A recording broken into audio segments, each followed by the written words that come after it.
Warning: the stunts performed in the following program were done by professionals. Please do not attempt to recreate. No animals were harmed in the making of this film.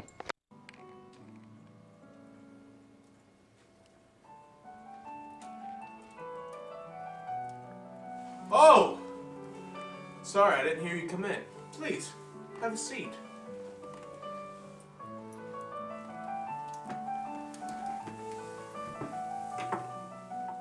Welcome to the History Channel special of two magnificent Americans. I want to tell you of two brothers that had a dream. That dream was to fly. Some considered them crazy. Others may have even considered them insane. My question to you is, who's laughing now?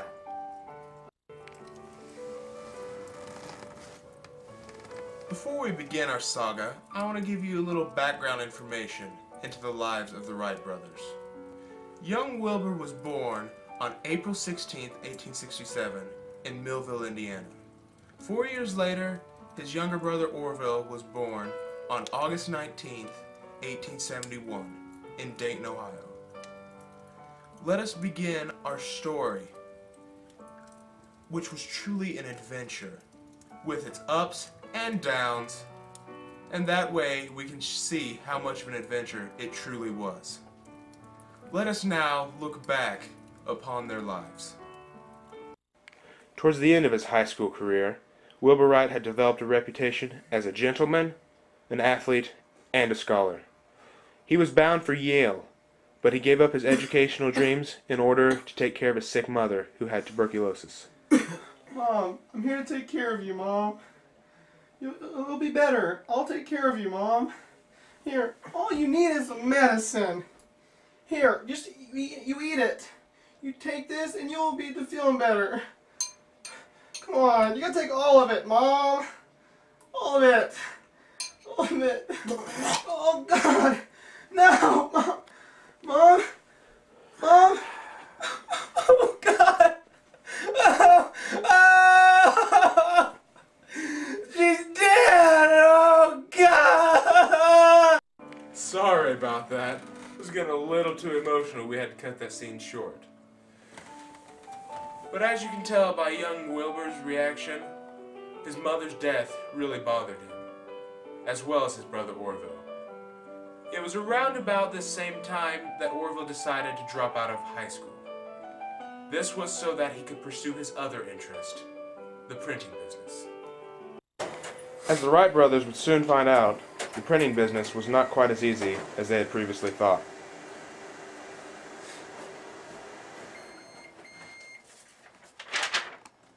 Yep, that's pretty good. I think it's a pretty good newspaper. What do you think, Orville? Oh my goodness. This is... We can't keep up with all the other companies. This is horrible. Wretched. Those Wright brothers had another thing coming when they started that printing business. Soon thereafter, the bicycle craze came along, and those two-wheeled contraptions captivated them as well as the rest of the world. Their interest in bicycles grew until eventually it led to a career in the maintenance of bicycles. Eventually, they made their own shop where they manufactured their own bicycles. This seems like a pretty good bike right here. Pretty sturdy. Let's take it for a ride. A little windy, but you know, it's good.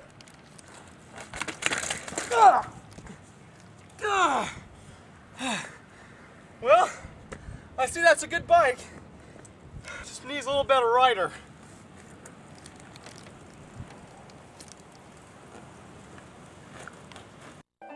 Wow, that was quite a tumble.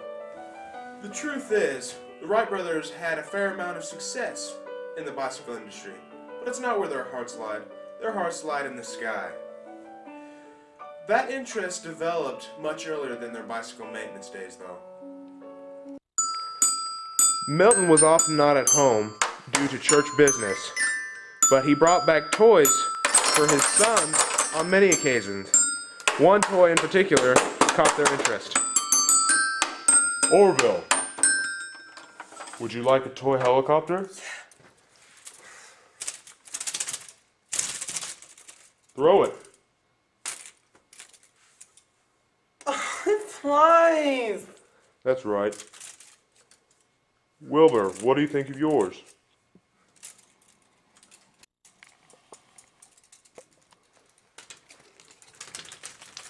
Yeah, I like them. I like them. They're pretty. Ah! Jeez! Don't throw those at me! Hey, you make copies? Weren't they adorable? The Wright brothers went on after their bicycle business to begin experimenting with all sorts of aviation techniques. In 1899, they began experimenting with kites. And it wasn't until the early 1900s that they began experimenting with actual gliders. This was their first attempt.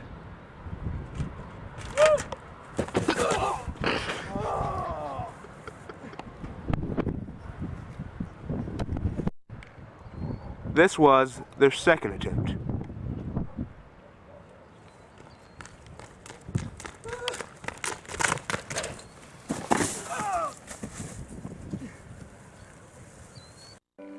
As you can tell, the Wright brothers had difficulties with those first few flights.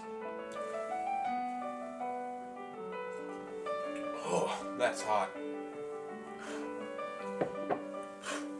Anyways, it wasn't until 1902 that the Wright brothers developed an airplane that was controllable and could sustain flight. Finally, they were able to sustain flight.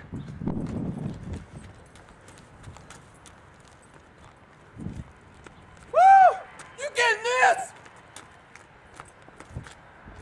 Whoa! Man! Whoa!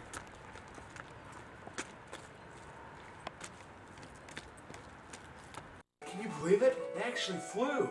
It's so amazing. Anyways, for several years after that, the Wright brothers had a lot of success in the flight industry. And by 1908, they had flown all over the world, demonstrating their aircrafts for all sorts of people. These demonstrations went great. That was until a tragic crash at Fort Myer, Virginia, with Lieutenant Thomas E. Selfridge as Orville's passenger. This was Orville's tragic crash. Whoa! Whoa! Whoa! Ah, we're going down! Mayday! Oh!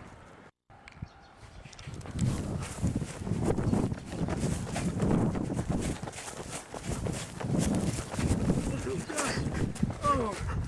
Oh my God! Lieutenant! Lieutenant! Oh my God!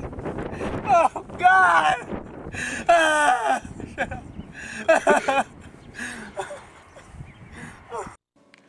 What a tragic crash that truly was. For several years after that, the Wrights continued to develop and revise their aircrafts, until Wilbur contracted typhoid fever and died. No longer having the greatest aircrafts in the sky, Orville sold the company in order to pursue his interest as an inventor. Never making any substantial inventions, Orville went on to work on a project of a replica of the Wright Flyer 3. It was scheduled to be revealed in 1950, but he tragically died in 1948. While Orville attempted to fix his doorbell, this happened.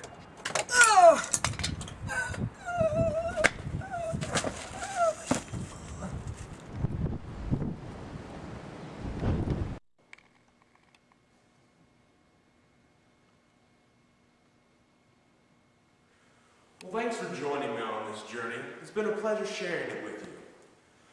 Now I'd like to introduce the characters. We have Wilbur Wright, played by Connor Lawson,